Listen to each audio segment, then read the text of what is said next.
गुजरात के वडोदरा में नामांकन वापस लेने के आखिरी दिन 2 उम्मीदवारों के फॉर्म वापस ले लेने से घमासान देखने मिला। वडोदरा महानगर पालिका के चुनाव के लिए नामांकन वापस लेने का आज आखिरी दिन था। वार्ड नंबर 11 में कनु प्रजापति के बाद वार्ड नंबर 2 में कांग्रेस प्रत्याशी भूमि प्रजापति ने अपना नामांकन वापस ले लिया। इस दौरान उनके साथ भारतीय जनता पार्टी के वार्ड नंबर 2 के पूर्व नगर सेवक महावीर सिंह राजपुरोहित समेत के भाजपा अग्रणी भी मौजूद रहे, जिसके चलते कांग्रेस कार्यकर्ताओं ने जमकर हंगामा किया। कार्यालय में हंगामे के चलते घमासान देखने मिला और पुलिस और कांग्रेस कार्यकर्ताओं के बीच जमकर घर्षण हुआ। इस घर्षण में कांग्रेस के अध्यक्ष ऋत्विज जोशी समेत के कांग्रेस पार्टी के नेताओं, कार्यकर्ताओं और उम्मीदवारों को पुलिस ने हिरासत में ले लिया। वार्ड नंबर 2 से अचानक नामांकन वापस लेने वाली भूमि प्रजापति ने निजी वजहों की वजह से अपना नामांकन वापस लिया होने की बात कही। मारा अंगत कारणोसर मैं फोन पाछું લીધું ના કોઈના દબાણ કે એવું કશું છે જ પરિસ્થિતિ એવું હોય છે કે મારા અંગત કારણોસર છે અને બસ મારે મારા સમાજ સાથે ચાલવું છે, બસ એ મારા अंगत कारणोसर। गुजरात में स्थानीय स्वराज के चुनाव में नामांकन वापस लेने का आज आखिरी दिन था। वडोदरा के वार्ड नंबर 2 से कांग्रेस पार्टी से दावेदारी कर रही भूमि प्रजापति ने आज भाजपा के ही वार्ड नंबर 2 के पूर्व कॉर्पोरेटर महावीर सिंह राजपुरोहित की मौजूदगी में अपना फॉर्म वापस ले लिया।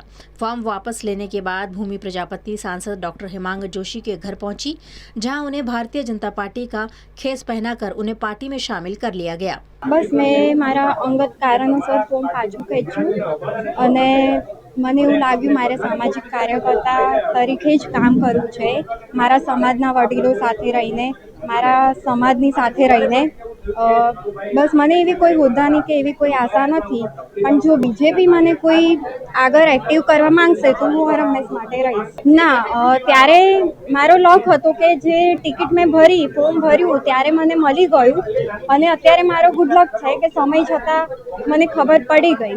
જે અમે લોકોએ 2-3 દિવસમાં ફેરણી કરી ત્યાંથી મને કોઈ એવું કોઈ પોઝિટિવ આન્સર કે એવું કશું મળ્યું નથી। એની પાછળનું એ જ કારણ છે, બસ હું ખાલી એક બેન તરીકે એમના ઘરે આવી અને મને લાગ્યું કે જે એ લોકોનો જે ત્રાસ હતો ને એનાથી તો મને બીજેપી તરફથી તો મને મતલબ કે એક બેન દીકરી તરીકે કે કોઈ બી મારી હું એક નહીં પણ કોઈ પણ હશે બેન દીકરી તો એ લોકોને પ્રોટેક્શન એટલું સારું મળે છે જે અત્યારે મને મળ્યું। બહુ ત્રાસ હતો કોંગ્રેસનો અને મને જે લિફ્ટમાં બંધ કરવામાં આવી, મારા ઉપર મારામારી થઈ, મને ઘાવ બી લાગ્યા છે, બધું થયું છે, તો પણ મેં બસ એક જ નિર્ણય રાખ્યો કે હવે મારે પાર્ટી છોડી દેવી છે। નહીં, જોડાઈ નથી, પણ હું એવું કંઈ સામાજિક રીતે કામ કરવા માંગુ છું પ્રજાની સાથે રહીને અને આવતા દિવસમાં વિચારીશ જોડાઈશ અને મારા જે સમાજના વડીલો છે એ લોકોને સાથે લઈને ચાલીશ। અમે તો વર્ષોથી ભાજપમાં જ છીએ। હું વોર્ડ નંબર 8માં રહું છું। વર્ષોથી લગભગ 30 વર્ષથી અમે ભાજપના સભ્ય જ છીએ અને ભાજપમાં કામ કરતા આવ્યા। આ છોકરાની વહુ હતી એ અહીં વડોદરા રહેતા હતા, એમને ફોર્મ ભરેલું, પછી પાછળથી અમને અંતરાત્મા જાગ્યો, હવે બીજેપીમાં આવ્યા છે। આજે સક્રિય કાર્યકર નહીં, સામાન્ય કાર્યકર તરીકે કામ કરશે, ભાજપની સેવા કરશે, દેશની સેવા કરશે। કોઈ કારણ નથી, કશું જ કારણ નથી। 3-4 દિવસ કંઈક ફર્યા હશે, એમને એમની રીતે સ્વતંત્રતાથી ફરેલા, અમે આ કરેલી નથી। એમને એમનો અંતરાત્મા જાગ્યો, પબ્લિકનો રિસ્પોન્સ જોયો હશે। ના, એ વડોદરા એમના પિતાના ઘેર રહેતા હતા, લગભગ 20-22 દિવસથી એમના પિતાના તઈ હતા ને એમને જ્યારે ફોર્મ ભર્યું એ પછી અમને ખબર પડેલી, પછી અમે મુલાકાત કરેલી કે લડો, તમારી સ્વતંત્રતા છે, આરામથી લડી શકો છો। 2-4 દિવસ કંઈક ફેરણી કરી હશે, પછી અમને અનુકૂળતા નહીં આવી હોય તો એમને આ ડિસિઝન લીધું। એક પિતા તરીકે મેં એમને સપોર્ટ કર્યો છે। દેશની સેવા થઈ રહી છે, ભાજપની સેવા એ દેશની સેવા છે। અમે વર્ષોથી ભાજપને વરેલા છીએ તો અમે ખુશ છીએ આ નિર્ણયથી। સૌપ્રથમ તો આપને કહેવા માંગીશ કે વોર્ડ નંબર 2ના જે કોંગ્રેસના જે ઉમેદવારે ફોર્મ પરત ખેંચ્યું એ ભાજપમાં નથી જોડાવાના।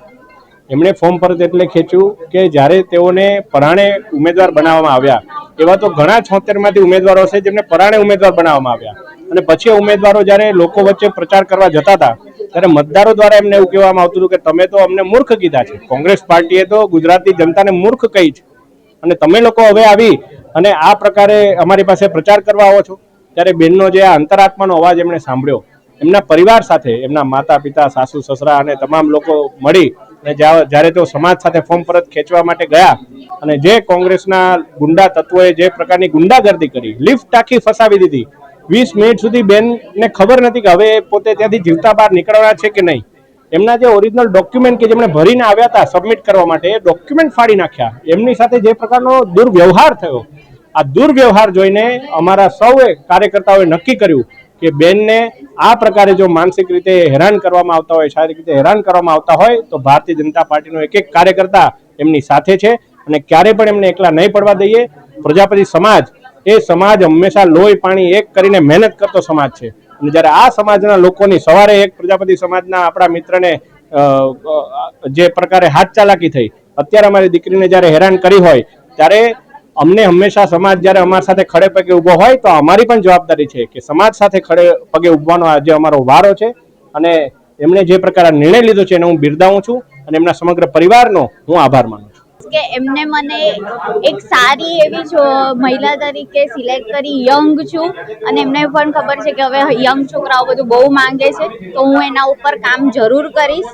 અને બીજું હું એવું કહીશ કે હજી ચૂંટણી પતી નથી, ભલે હું જીતી ગઈ છું તો પણ હું મારા ઉમેદવારો 3-3ને ચૂંટણી સુધી બધી રીતે સપોર્ટ કરીશ અને હું બધામાં ફેરણીમાં છે, એમની ગ્રુપ મિટિંગમાં છે, બધામાં જઈશ. એમને ફૂલ સપોર્ટ રહેશે મારો. હા, તો થેન્ક યુ સો મચ કે જે મીડિયાવાળાએ મને આટલો બધો સપોર્ટ કર્યો છે વાયરલ કરવા માટે. એકચ્યુઅલી બધાને ખબર પડી ગઈ છે કે ધ્રુવિતા બ્રહ્મભટ્ટ છે કોણ, તો સૌથી પહેલા તો હું એમનું થેન્ક યુ કહીશ મીડિયાવાળાનું કે મને આટલો સપોર્ટ કર્યો, વાયરલ કરી.